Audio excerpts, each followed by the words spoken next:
Hi everyone, this is BritSimon. I want to talk to you about the Ceac system, the data that we get from that system, and how you can help with scraping that data for everybody's benefit. Let's take a look.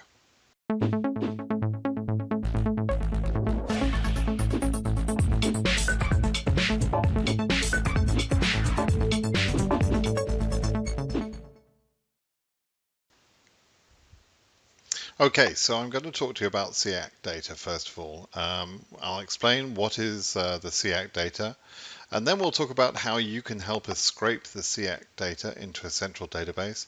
I'll explain how that works, and I'll even talk about whether this is legal or not, because I have had that question before. Okay, let's talk about that. So firstly, the Ceac data is a US Department of State site, a website, where you can complete your DS-260, but also there is a place where you can check your visa application status. I'll show you that in a moment. The application status data is useful to us to understand the process. We can see how many cases are issued, how many cases are refused or on AP, and so on. We're able to capture this data into a central database and analyze the data in various ways. There's a very smart guy out there called Ceac. He provides a tool for us to grab that data and actually presents the data in various formats. And if you've seen my other videos talking about the process, you'll probably have seen me refer to that data and show you that data. And I'll show you a little bit about that here today. So let's look at the Ceac system and we'll see how you can help with this effort. Okay, this is the US Department of State website, ceac.state.gov. /Ceac. I'll give you these various links in the description below, so don't worry about that too much. And if you started your application, you'll recognize this page as the place where you can fill in the DS-260. There are some other forms you can fill in on this page also, but we're most interested in the immigrant section, the DS-260, and the visa application status. So let's get into the visa application status. And this is the system I'm most concerned with talking to you about. So first thing is you're going to be challenged for this code.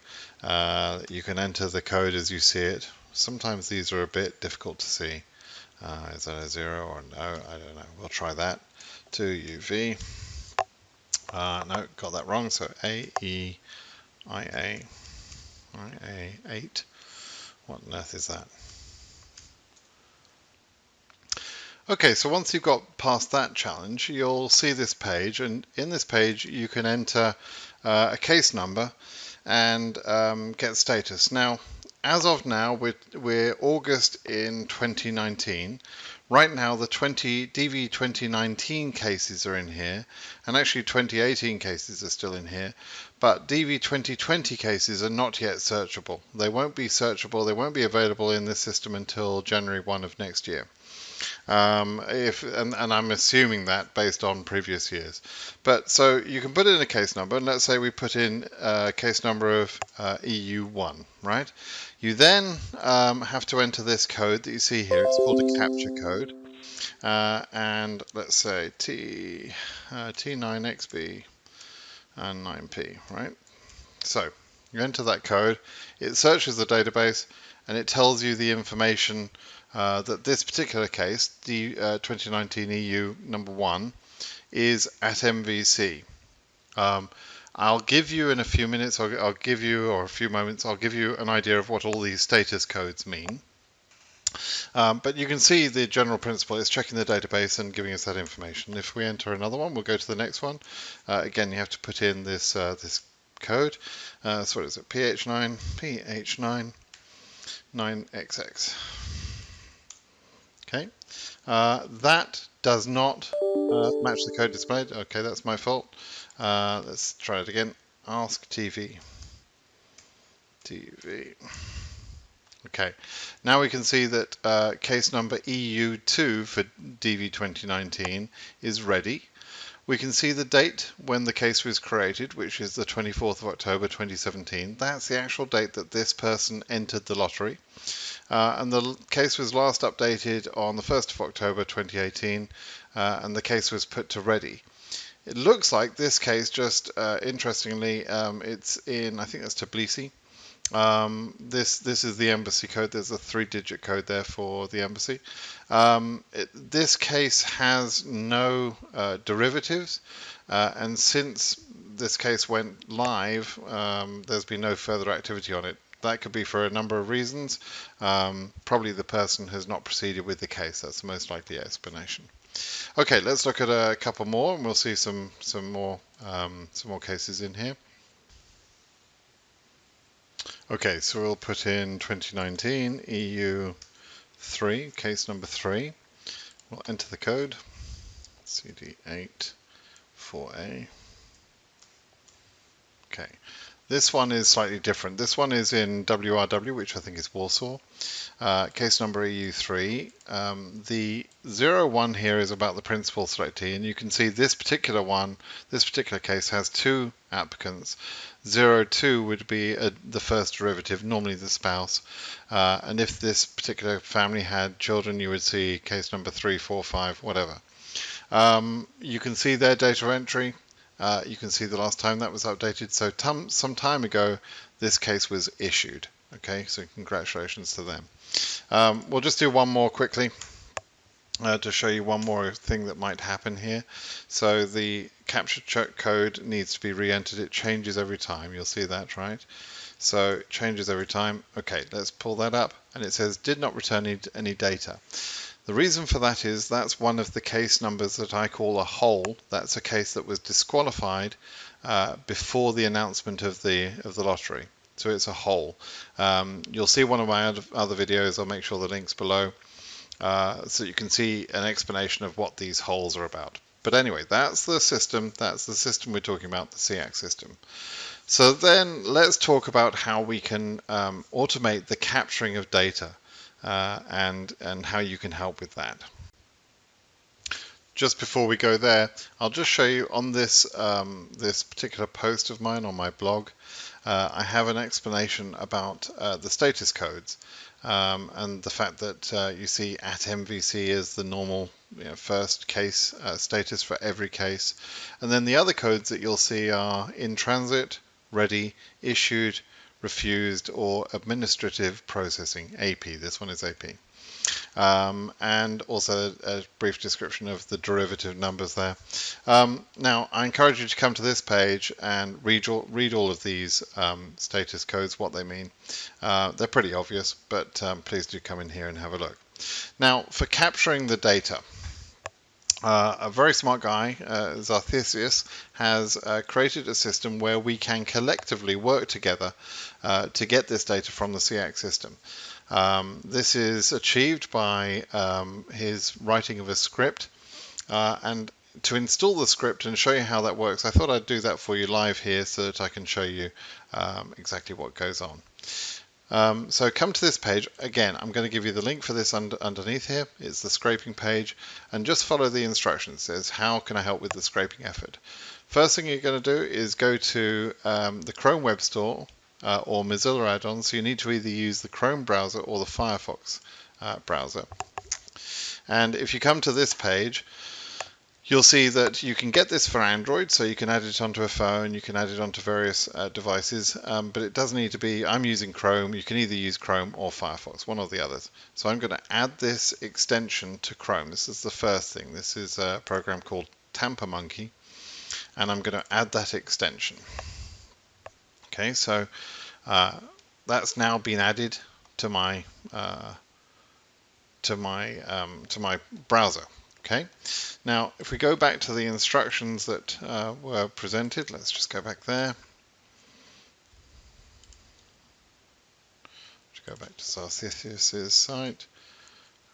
We'll go to that scraping. Okay, so get back to this page, and it says after you've installed the Tampermonkey in your browser, which I just did, you're going to install the script. Okay. Now let me just quickly go back a moment. I want to show you that. Well, let's start up another one of those pages. There is an important warning there. I don't want to just gloss over it. It says, heed the warning. Malicious scripts can violate your privacy. Read this warning. If you don't trust me or you don't trust Zarthesius, don't proceed. Simple as that.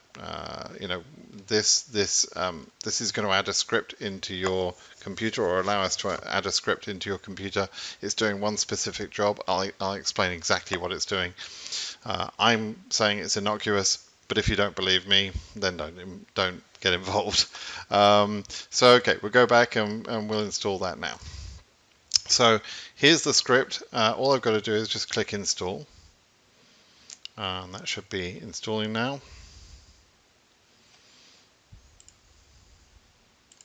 And now let's see if that's going to make my system behave differently. Okay, so we're going to go back to this page. And you can see that when I go into this page now, a couple of things have happened. First of all, I've got a little icon up there with the number 1 by it that shows that Tampermonkey has access to the site. And you'll also see that without me typing anything, there's been a case number added in here. That's been done by the script. So that's exactly what I want to see. So now all I've got to do is I've got to type in the code that I see here. WNP9, right? So just add that in. You'll see something flashed up on the screen, those boxes we saw earlier. You'll now see that's gone away and another number has been put in there for me. So now I can enter another one. So 966V. And as quick as that, I can enter these over and over again. And I can just keep on entering these, right? So in a few seconds there I did three numbers, and each time you briefly saw a screen pop up, okay? And the number has changed each time. So each time I'm doing that, I'm storing this data in a central database, okay?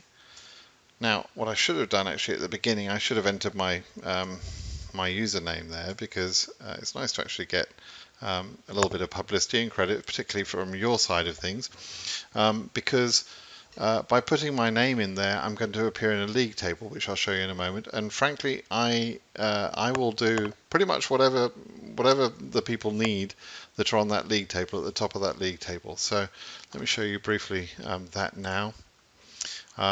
This league table shows the people that have done, an amazing effort to scrape an incredible number of these cases. So the first user here, for example, has scraped 47,000 cases. He's typed in those codes 47,000 times. Now it only takes a few seconds for each, but nevertheless, this particular guy has spent a lot of time. This guy and several of these people that you'll see here have access to me by private email. I've been answering their questions where they need it, and I'm also always very keen to provide support. This gentleman, Mina, just recently got his visa was issued. He and his wonderful son have been helping out with the scraping effort. Between them, they've scraped 21,000 times, and I can't express enough my gratitude to the people that have done that. So if you want to get a little bit of attention from me and you want to ask me a question, I do support these people very strongly, so by all means get involved. Okay, so that's a quick advert for that. Where do we need to pop now? So you can see how the system is working. Let me just explain to you now what is actually going on in the background. I'll explain how that's actually working. Okay, so how does that scraping tool work? Well, here is the sort of the before picture. Here's that web page that we were using before we installed the Tampermonkey script from Zarthesius. So imagine you're sitting there on your laptop or your computer or your phone, and you're typing information into this web page. You'll get your answers. You'll get one case at a time. Okay, and this is publicly available information. Anybody can type in that number. So let's say my case number is Africa, 310.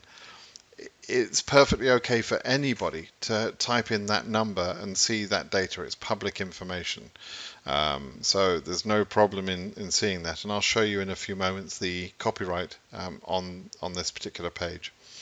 So that you can do. What does the Tampermonkey script do? Well, it sort of interrupts the flow a little bit. The Tampermonkey system sits in between you and the web page, if you like. It plugs in the number as you saw into the case number. You type in the captcha, and then the results of that in the window that pops up is captured by the script and sent to a server, sent via the internet to a server, which gives us the data being captured. So lots of people entering captures is all being collected to a central server, and we can all share that information. We can analyze the data. What sort of data are we seeing? Well, we see exactly the data that was in that flash up page, right? So these are the cases we looked at. We looked at case number 1 through 4. I typed in case number EU1, and you could see that it was at MVC. Then the next case was ready. Then we saw the one that was in Warsaw in issued. Here's the data that it's getting there, right? We can see that 2 people were issued. No people are on AP. None are on any of the other statuses, okay? So what you're seeing here is that it's gathering the data, and one row at a time, we're storing all that data in a central database, which we can then analyze, right? So that's very useful information. And let me show you how Zarthisius presents that data to you.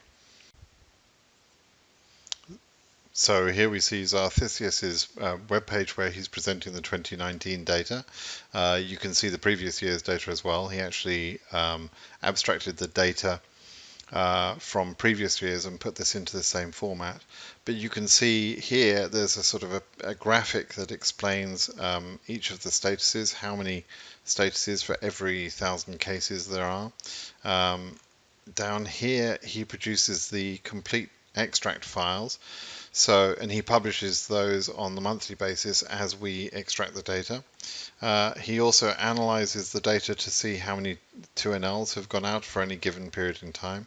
And here again, he's presenting that Hall of Fame for our wonderful scrapers. So this is fantastic information. By the way, at the top here, he's giving a sort of an active count. This is a count of visas issued and refused, AP and ready, and so on. All of that is from the spreadsheet information that I was showing you. Now, you have full access to that information here. You can perform your own sort of analysis. You can look at any particular embassy within a region. So, for example, if we were to look at KDU embassy, and we just hit that, we can see that, and that would be in Asia region. Okay, so that's KDU information, and you can see for every case number or case number range, you can see how many cases are out there, how many cases have been refused or in AP, and so on. This is extremely useful information. So, by all means, please go and have a look at that. I think this is Abu Dhabi, actually. Okay, so that's the data. One more thing to show you on this. When you come into this page, on the scraping page, you can see a running count of how many cases there are remaining to be checked. At the beginning of 2019, there were about 100,000 cases that we had to check. Many of those we discovered were holes, obviously.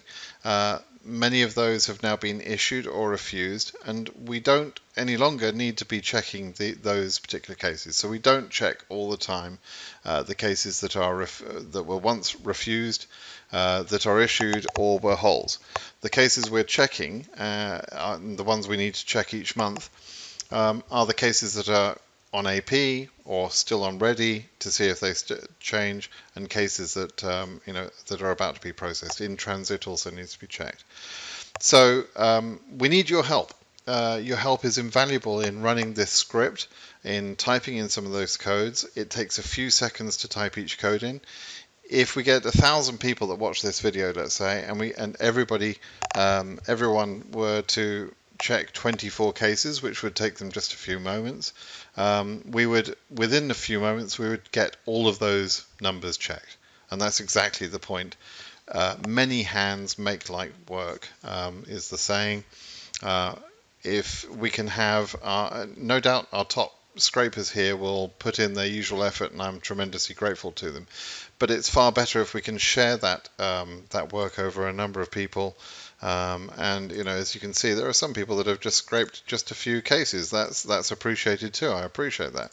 But I think everybody could afford to scrape some cases, perhaps scrape, make a commitment to help me out, help out the community, scrape 50 cases. It'll take you 5 minutes, and that would be very appreciated. And we will have the information sooner. If you're on DV 2020, you might say, well, why would I bother? Well, if you can help out with scraping the 2019 data, then please be assured in 2020 the DV 2021 people will be helping you out. So this is a community spirit, community driven process. So please do get involved, help out whether or not you're interested in the DV 2019 data. As I've mentioned before, it's invaluable. Okay, so that's a complete discussion and description of the Ceac data and how you can help with scraping. Please get involved. I'll give you the links below. As ever, please subscribe to my channel to get more of this sort of content. Like this video if you want to let me know that you like this video, and feel free to make any comments you have down below. That would be great. Thanks for the interaction. Okay, guys, thanks and have a great day. One last thing before I go, I did promise to show you the copyright information. This is it. You'll see a link at the bottom of the page we were just on, and this is the copyright. It says links to the department sites are welcomed. Unless a copyright is indicated, information on the Department of State website is in the public domain and may be copied and distributed without permission. Citation of the U.S. Department as the Department of State as the source of the information is appreciated. Well, we are certainly doing that. We're giving a citation to the Ceac data as being the source of the information. So we're absolutely entitled to have a look at that data for any case number we like. All we're doing is using, if you like, a crowdsourced version of software to harness the power of everybody doing what they would be doing manually anyway. Checking their own case or checking other cases as they're interested, and we're gathering all that data together. There's nothing wrong with what we're doing here. It's entirely legal. If, on the other hand, the US Department of State would like to give me direct access to their database so I can check this, I'd be delighted. Thank you very much. I look forward to hearing from you, and we can save a little bit of time here. But in the meantime, we'll continue to scrape the data and use that for our information only. There's no malicious intent here. Okay, thanks then, guys. Bye-bye.